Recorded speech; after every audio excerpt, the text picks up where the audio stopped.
Bonjour à tous et bienvenue dans ce nouvel épisode de MAP, donc 5e épisode dédié à la data et à l'IA. Alors, je voulais aborder aujourd'hui avec vous la vision, la reconnaissance d'images par l'intelligence artificielle et la robotique. Et je vous avoue que cet épisode m'a donné énormément de fil à retordre. Et je vais laisser ces questions de côté et me reconcentrer sur le marketing.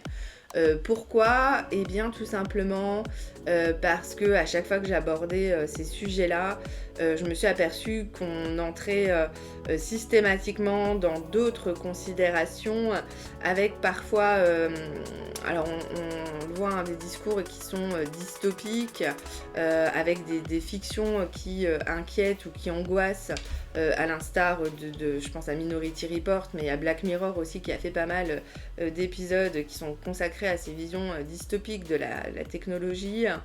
On a aussi bien entendu 1984 qui fait beaucoup parler de lui ces dernières années parce que on a ce côté parfois intrusif des technologies dans nos vies privées. Et vu le contexte actuel et les questions qui se posent aujourd'hui, je pense que c'est pas du tout l'objet de ce podcast, mais malheureusement en abordant ces questions, on y arrive incontestablement. Et puis je pense aussi que c'est des questions qui sont beaucoup plus globales. L'Europe est en train de mettre en place une législation par rapport à l'éthique et par rapport à l'IA.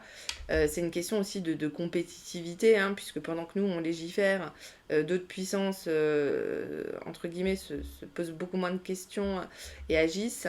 Je pense notamment à la Chine, qui est beaucoup moins regardante sur l'éthique et sur la protection de la vie privée, et qui peut être, sous certains aspects, beaucoup plus intrusif.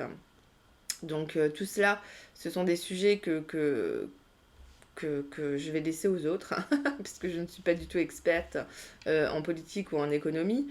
Bien sûr, je m'y intéresse en tant qu'individu, mais encore une fois, c'est pas du tout l'objet des propos ici. On va vraiment se concentrer sur les aspects marketing et ce que ça implique, parce que justement, ces questions éthiques finalement influencent beaucoup sur les lois de différentes puissances. On le voit, je pense notamment à Google, qui revoit un peu sa position par rapport à la protection de la vie privée, et à Apple aussi qui parle beaucoup de ça en ce moment, et qui est parfois attaqué même par rapport à son approche. Voilà, on va parler marketing et ça sera déjà pas mal.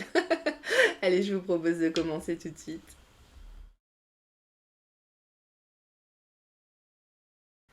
Alors, par rapport aux propos de l'introduction, ce qu'on peut observer d'un point de vue macro, c'est cette difficulté qu'ont certaines entreprises à collecter suffisamment de data pour pouvoir faire la différence, tirer de la pertinence de l'intelligence artificielle et pouvoir l'exploiter tout simplement convenablement.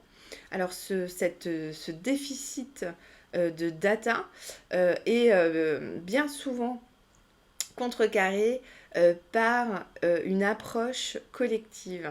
Et on le voit de plus en plus souvent.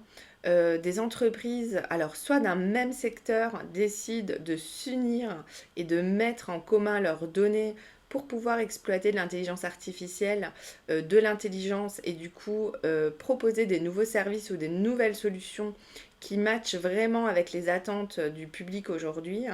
Soit, et là je pense à Renault par exemple, qui a créé Software République avec d'autres acteurs de secteurs complémentaires, comme Thales par exemple, et qui sont en train de monter donc ce collectif Software République qui va être dédié à la mobilité et qui va permettre de faire de l'ingénierie sur la mobilité de demain, appuyé par des datas et par de l'intelligence artificielle. Donc ce genre de démarche est de plus en plus courante, parce qu'aujourd'hui il faut avoir une taille critique pour pouvoir exploiter correctement l'intelligence artificielle et avoir suffisamment de données pour le faire.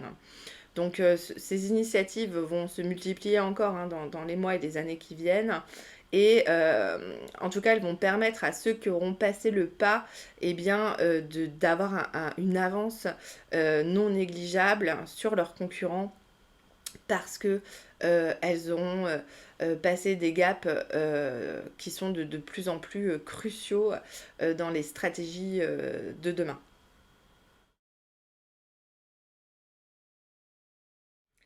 Alors on vient d'évoquer, hein, comme je le disais, certaines entreprises ont décidé de capitaliser sur leurs propres données en les générant par elles-mêmes.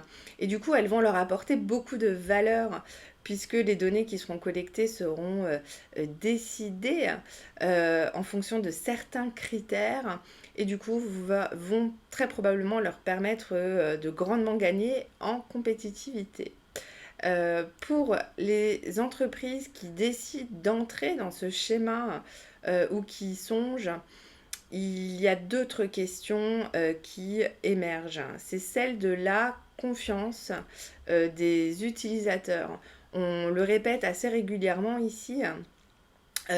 Beaucoup d'entreprises finalement, en mettant en œuvre des dispositifs qui étaient trop répétitifs, voire intrusifs, finalement ont délété dans le temps la confiance que leur accordait leur audience, leur public. Et du coup, ces entreprises-là, demain, lorsqu'elles vont vouloir collecter de la data et récupérer de la valeur capitalisée sur cette connaissance client, eh bien, vont avoir énormément de difficultés à collecter les données dans la mesure où finalement les utilisateurs ne voudront pas leur céder parce qu'il y aura eu des abus par le passé. Alors c'est des phénomènes qui sont assez complexes hein, parce que ça ne fait pas entrer en compte que l'aspect data, mais aussi l'image de l'entreprise, l'image qu'elle peut avoir auprès de son public malheureusement comme on l'évoque souvent, en utilisant, en abusant de certains dispositifs ou de mécaniques très très héroïstes, finalement, c'est toute l'image de l'entreprise qui s'est érodée.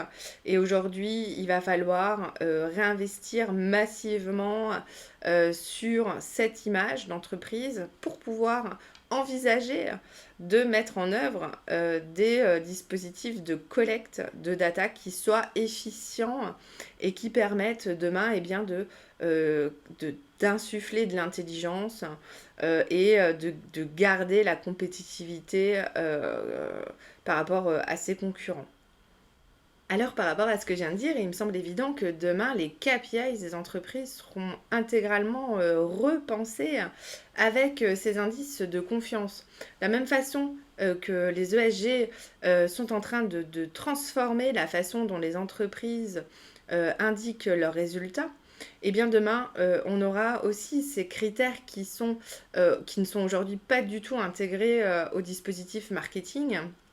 Aujourd'hui, on se contente de regarder le retour sur investissement, mais demain, il y a fort à parier qu'on devra aller bien au-delà et mesurer l'indice de confiance, la notoriété d'une marque et la qualité de sa relation client pour pouvoir mesurer finalement les performances réelles d'une mécanique ou d'un dispositif.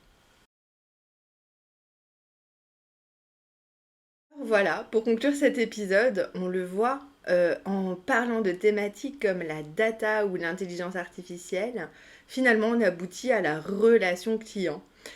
Et pourquoi? Eh bien parce que finalement tout est lié et la data donc interroge les individus sur l'intrusion des entreprises dans leur vie privée, questionne sur les données personnelles et finalement on le voit sans une bonne relation client, il va être extrêmement difficile pour les entreprises de collecter de la data en provenance de leurs utilisateurs, hein, sans passer par des solutions tierces qui auront collecté des données, mais qui finalement auront probablement moins de valeur ajoutée que si l'entreprise les avait collectées elle-même. Parce que seule l'entreprise sait quelles sont les données qui auront de la valeur pour leur business Et c'est sûr que sur des solutions standards du marché, on n'aura probablement pas ce niveau de précision. Je vous propose de conclure ces épisodes spéciaux dédiés à la data et à l'intelligence artificielle parce qu'on le voit. Les technologies sont très intéressantes, elles sont très utiles, mais les priorités pour les directions marketing dans les mois à venir, ça va être bien entendu de recréer cette confiance et de rebâtir cette relation client.